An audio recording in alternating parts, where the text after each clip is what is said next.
Hello everyone, welcome and welcome back to my YouTube channel. कैसे हो आप लोग? आशा करते हैं आप सब बहुत अच्छे होंगे। हम भी बहुत अच्छे हैं। आपकी रीड की तैयारी भी बहुत अच्छी चल रही होगी। आज है 22 जनवरी और आज श्री राम जी अयोध्या आए थे। इस वाले वीडियो की शुरुआत करते हैं एक मोटिवेशन थॉट के साथ में। किसी अवसर की प्रतीक्षा में मत बैठो, किसी अवसर की प्रतीक्षा में मत बैठो। यह आज का दिन जो आपको किस्मत से मिला है, यह आज का दिन जो आपको किस्मत से मिला है, यही आपका अवसर है, इसे जाया न करो। इस मोटिवेशन थॉट के साथ में हम अपने वीडियो की शुरुआत करते हैं। यहाँ पे आज मैं सुबह 6 बजे उठी थी। उसके उठने के बाद में मैंने चाय वाय पी और मैं पढ़ने बैठ गई थी। सबसे पहले आज मैं हिंदी का चैप्टर पढ़ रही थी और हिंदी में मैं अव्यय वाला चैप्टर पढ़ रही हूँ। जो अव्यय वाला टॉपिक है, जो गद्यांश और पद्यांश आएंगे लैंग्वेज 1 में हिंदी में, उनमें अव्यय के क्वेश्चन भी आएंगे गद्यांश पद्यांश में, इसलिए अव्यय वाला चैप्टर मैं यहाँ पे पढ़ रही हूँ। और जो मैंने नोट्स बना रखे हैं, उन्हीं नोट्सों से मैं अव्यय वाले चैप्टर का रिवीजन कर रही हूँ। बुक से नहीं किया है मैंने इसका रिवीजन, मैं अपने नोट्सों से ही कर रही हूँ, क्योंकि नोट्स से जल्दी रिवीजन हो जाता है, बुक से रिवीजन करने में टाइम लग जाता है। इसलिए मैं बुक से रिवीजन नहीं करती हूँ। बुक से मैं क्वेश्चन पढ़ती हूँ। क्वेश्चन आंसर जो हमारे पुराने पेपरों में, विगत परीक्षाओं में जो आए हुए क्वेश्चन हैं, उन क्वेश्चनों को मैं पढ़ती हूँ और उनको याद करती हूँ, क्योंकि इन क्वेश्चनों में से बहुत से क्वेश्चन ऐसे कैसे उठ के आ जाते हैं हमारे पेपर में। इसलिए इन क्वेश्चनों का सॉल्यूशन करना बहुत ज़्यादा ज़रूरी रहता है। तो मैं टॉपिक पढ़ती हूँ, उसके बाद ही क्वेश्चनों का सॉल्यूशन करती हूँ। और क्वेश्चन मैं सिकवाल वाली बुक से पढ़ती हूँ। जो मेरे पास बुक है उसमें सभी पुराने पेपरों में आए हुए क्वेश्चन सभी दे रखे हैं। उसमें मैं अपने नोट्स की छोटी सी क्लिप आप लोगों के साथ भी शेयर कर रही हूँ। जो मैंने अव्यय के नोट्स बना रखे हैं हिंदी के, वो वाली। तो इसमें ज़्यादा बड़ा चैप्टर नहीं है, ये 2 पेज में कंप्लीट हो रहा है पूरा अव्यय का चैप्टर। और ये हिंदी वाली बुक है जो विगत परीक्षाओं में आए हुए क्वेश्चन है, तो वो भी मैं आप लोगों को इसमें दिखा रही हूँ कि कौन कौन से क्वेश्चन है। जैसे RTET, REET, CTET, STET, UPTET वगैरह इनमें आए हुए क्वेश्चन है। उसके बाद में मैं यहाँ पे 8 बजे समथिंग सफाई करने लग गई थी, क्योंकि आज बुधवार है और बुधवार के दिन मैं यहाँ पे सफाई कर रही हूँ। मैंने किचन की और दूसरे रूम की तो सफाई कर ली है, ये वाला रूम बाकी था।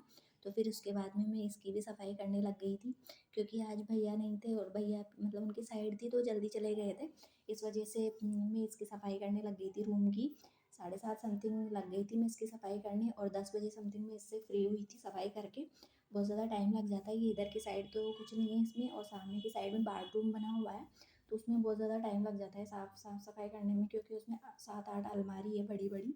तो उनको साफ़ करने में पहले तो मैंने चारों तरफ से झाड़ू से साफ़ किया, मतलब जाले वाले आ रहे थे वो थोड़े बहुत, वो साफ़ किए, सब हटाए। फिर उसके बाद में सफाई होने के बाद में मैंने पोहे बनाए और पोहे के साथ चाय बनाई, क्योंकि मैं थक गई थी।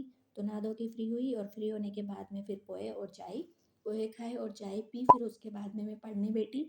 तो पढ़ने बैठी तब तक मेरे को 12 बज गए थे। नहा के पोहे वोहे खा के फिर पढ़ने बैठी थी मैं। तो मैं यहाँ पे संस्कृत का चैप्टर पढ़ रही हूँ, और संस्कृत में भी मैं आज संधि वाला चैप्टर पढ़ रही हूँ। संधि हिंदी और संस्कृत में लगभग सेम होती है, बस थोड़ी बहुत ही अलग होती है। संस्कृत की संधि अलग होती है थोड़ी बहुत, बिल्कुल मतलब ज़्यादा अलग नहीं होती।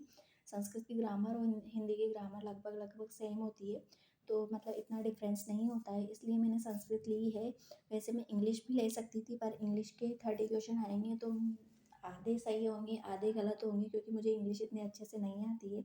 इस वजह से मैंने सेकंड लैंग्वेज में इंग्लिश नहीं ली है, संस्कृत ही ली है, क्योंकि हिंदी और संस्कृत लगभग सेम है। और मैंने पिछली बार जो रीट का पेपर दिया था उसमें भी संस्कृत ही ली थी, इस वजह से मैंने इसमें भी संस्कृत ली है। हमारे मेन पेपर में इंग्लिश आएगी, तो उसमें तो इंग्लिश पढ़नी पड़ेगी हमें, और उसमें बहुत अच्छे से मैं अपने इंग्लिश का रिवीजन करूँगी और इंग्लिश को बहुत अच्छी कर लूँगी उस पेपर के लिए।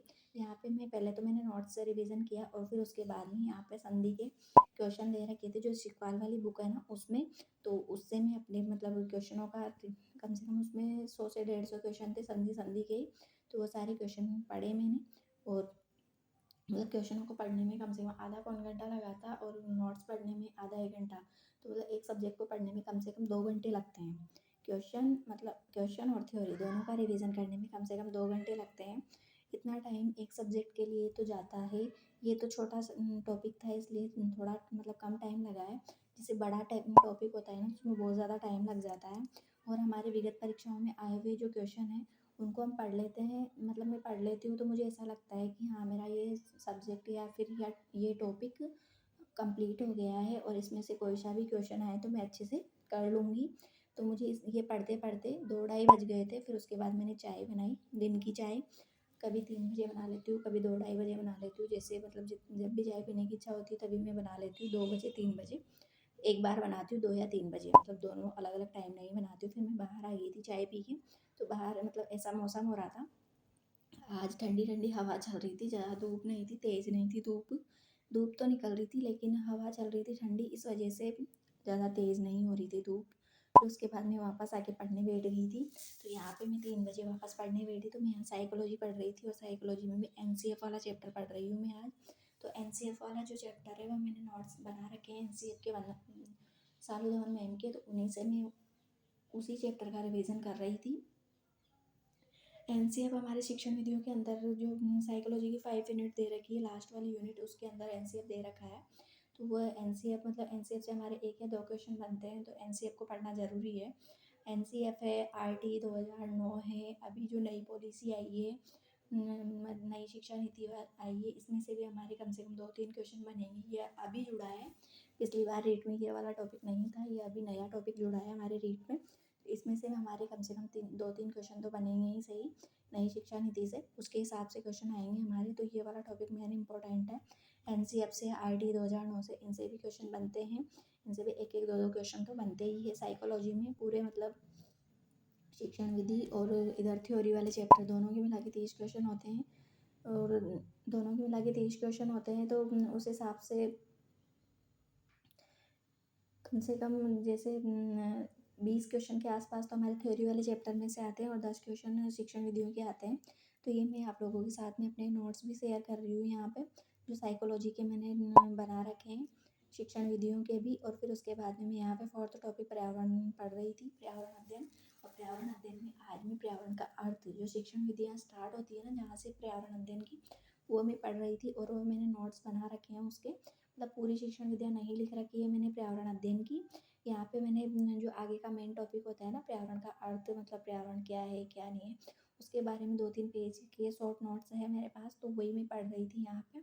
और जो शिक्षण विधियाँ होती है वो तो साइकोलॉजी और इसमें पर्यावरण अध्ययन में, इनमें सब में जो मेन शिक्षण विधियाँ होती है वो सब में सेम होती है। और मेरे पास इकबाल की बुक है, तो मैं शिक्षण विधियों को उन्हीं से कंप्लीट करूँगी। वहाँ पे जो शिक्षण विधियाँ लिख रखी है, मतलब दे रखी है, उन्हीं शिक्षण विधियों का रिवीजन कर लूँगी मैं 1-2 बार, जिसमें मेरी शिक्षण विधियाँ कंप्लीट हो जाएगी। ये मैंने 2-3 पेज में नोट्स बना रखे हैं, पर्यावरण अध्ययन, पर्यावरण का अर्थ और पर्यावरण की प्रकृति वगैरह जो भी है, तो इनको ही इनका रिवीजन कर रही थी मैं यहाँ पे। और साथ में पर्वतारोहण वाला जो चैप्टर है ना, उसका भी रिवीजन किया था मैंने इसमें ही। फिर उसके बाद में यहाँ पे 5 टॉपिक में पढ़ रही थी गणित, और गणित में शिक्षण विधियाँ ही पढ़ रही थी मैं। और ये पढ़ते पढ़ते मुझे शाम को अंधेरा हो गया था, 6 बज गई थी। 6 बजे तक मतलब 6 बजे मैं मैथ्स पढ़ रही थी, और 6 से 8 बजे तक मैंने मतलब मैथ्स का रिवीजन किया था। 8 साढ़े 7 बजे तक मेरा रिवीजन और रिवीजन ऑलमोस्ट कंप्लीट हो गया था। फिर उसके बाद मैंने खाना वाना बनाया था, क्योंकि मतलब जैसे रिवीजन कंप्लीट हो जाता है ना, फिर उसके बाद करती हूँ मैं जो भी अपना काम करती हूँ मैं अपना, मतलब सारा जो कोई 1-2 टॉपिक, एक एक टॉपिक बच जाता है तो वो रात में कंप्लीट कर लेती हूँ मैं। अधिकतर मेरी कोशिश होती है कि दिन में सारे चैप्टर कंप्लीट कर लूँ मैं, क्योंकि मुझे वीडियो में वॉइस वगैरह भी डालनी होती है और डेली ब्लॉग डालना होता है। तो उस हिसाब से मैं पहले अपने मतलब कोई भी टॉपिक अगर इनमें से छूट भी जाता है मेरा, तो फिर उनको रात में कंप्लीट कर लेती हूँ मैं। आप लोगों को हमारा वीडियो पसंद आए तो प्लीज़ हमारे चैनल को लाइक, शेयर और सब्सक्राइब करें। बेल आइकन दबाना ना भूलें, जिससे कि हमारा वीडियो सबसे पहले आप लोगों तक पहुँचे। और ऐसे अच्छे अच्छे वीडियो लाते रहेंगे हम, इसलिए सब्सक्राइब कर लीजिए हमारे चैनल को। और ऐसे ही प्यार देते रहिए, प्यारे प्यारे कमेंट करते रहिए। आप लोगों को कुछ भी पूछना हो तो आप कमेंट करके पूछ सकते हो। थैंक यू, मिलते हैं अगले वीडियो में, तब तक के लिए राधे राधे।